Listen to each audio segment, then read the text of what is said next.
Bonjour à tous, ravie de vous retrouver aujourd'hui pour vous apprendre à confectionner une jolie boîte avec son album éventail qui va être à l'intérieur, sur lequel vous allez pouvoir mettre énormément de photos.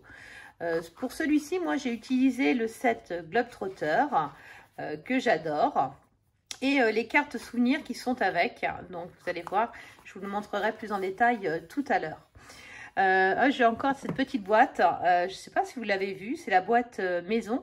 Et donc là, c'est sur le thème du mariage. Et j'ai oublié de l'offrir à mes jeunes mariés qui viennent de partir. Mais je vais rattraper mon erreur et je vais leur envoyer.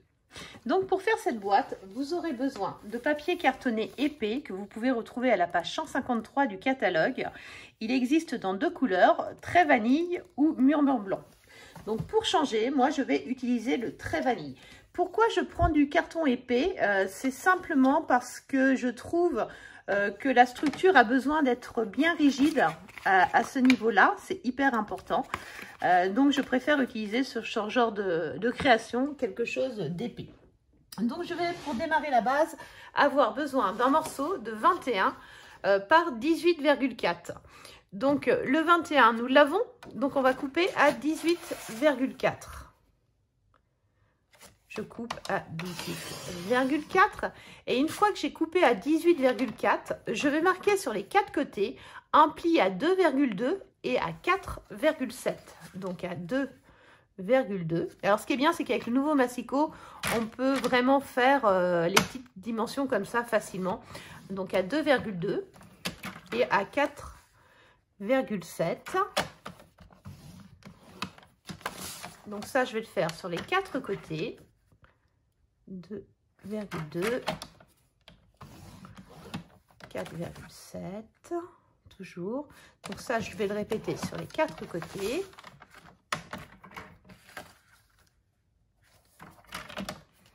Donc c'est vraiment une création qui est très facile à faire et qui vous permettra vraiment de faire un cadeau original facilement, sans passer énormément de temps pour faire votre création. Donc j'ai dit 2,2, toujours, ça c'est le quatrième côté, et 4,7. Donc une fois que j'ai fait ça, j'ai besoin de ma paire de ciseaux pour faire mes languettes. Donc je vais commencer par les deux côtés ici et là, où je vais couper légèrement en biais jusqu'à l'intersection des deux plis comme ça. Je vais faire la même chose de l'autre côté. Donc ça, c'est pour faire mes petits rabats.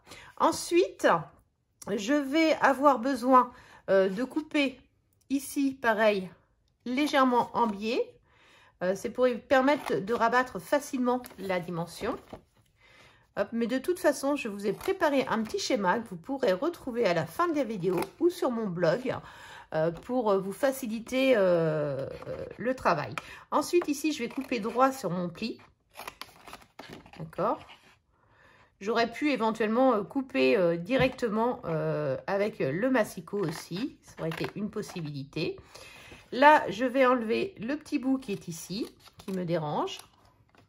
D'accord. Et là, je vais couper en biais ma languette. Comme ça. Et ça, je vais le répéter sur les quatre côtés. Donc ici, hop, la languette légèrement en biais. Hop, voilà. Et je fais la même chose ici. Donc, j'enlève celui-là. Je viens couper la languette ici. Et je coupe la languette toujours un petit peu en biais. C'est pour éviter d'avoir des plis qui ne soient pas très jolis. Et c'est pratique. Hop. Donc là, j'enlève ce bout-là. Je viens ici en biais et ici en biais. Donc là, vous voyez, j'ai ma base qui est prête à être faite.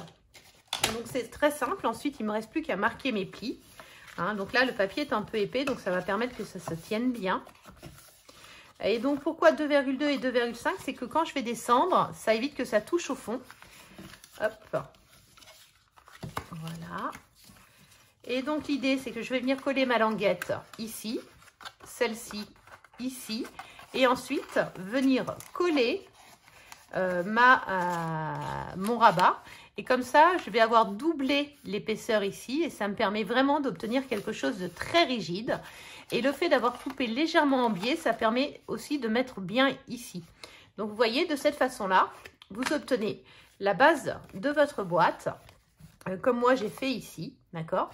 Et ensuite, il ne me reste plus qu'à créer les pages pour mettre à l'intérieur.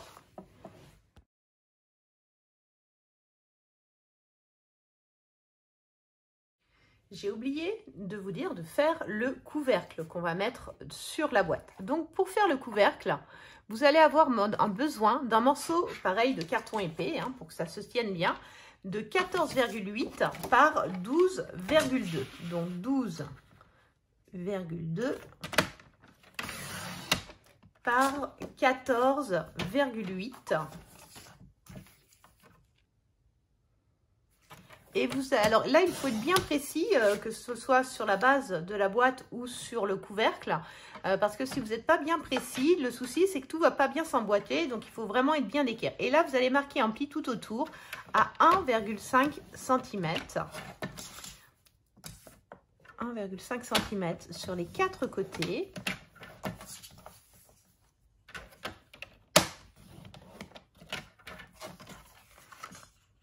Et une fois que vous avez fait vos 4 côtés, vous allez couper les languettes droites ici. Donc pareil, je mets toujours un petit biais sur le côté, comme ça, pour que quand je ferme, quand je vais coller, rien ne dépasse.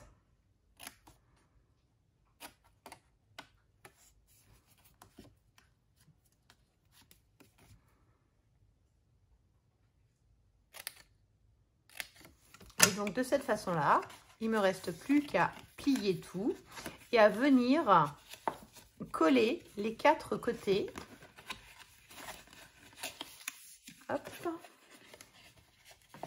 Hop. Et les 4 côtés, je viens les coller de cette façon-là. Et comme ça, ma boîte est jolie. Et là, j'ai fait mon couvercle de cette façon-là, vous voyez. Et donc là, ma boîte est jolie, il ne me reste plus qu'à la décorer. Donc pour faire les pages, une fois que vous avez fait tout ça, vous reprenez un papier de la même couleur, enfin comme vous le souhaitez d'ailleurs, mais en grammage normal. Vous allez faire des bandes de 10,5, donc comme la feuille fait 21. Éventuellement, vous pouvez même marquer vos plis avant dessus. Donc on va marquer un pli à 8 cm, un pli à 16 cm. Donc, c'est vraiment sur la limite ici. Et à 24 cm. Et vous allez la couper en deux au milieu. Donc, à 10,5. Et de cette façon-là, vous allez avoir obtenu les pages de votre album que vous allez pouvoir coller les unes aux autres. Donc, en général, j'en mets 3 ou 4. Et là, vous allez simplement venir coller celle-ci sur celle-ci, d'accord, comme ça. Et ici, si vous souhaitez, vous pouvez faire une fenêtre, par exemple, un peu quelque chose, vous pouvez glisser un tag en collant que de chaque côté. Hein, et ça vous permet de faire toutes vos pages. Et une fois que vous avez fait toutes vos pages, vous allez pouvoir les décorer. Donc là, vous voyez, je les ai décorées. Donc là, avec le globe que j'adore, hein, c'est vraiment quelque chose de très joli. Donc là, il ne me reste plus qu'à mettre les photos dessus. Et après, je suis venue coller au fond de ma boîte et j'ai remis une déco. Et donc, ça me fait une très jolie boîte, facile à faire. C'est un album qui rend tout de suite très très bien, qui n'est pas très long à réaliser et qui se ferme facilement. Voilà, j'espère que ça vous a plu. Je vous souhaite à tous une belle journée. À bientôt.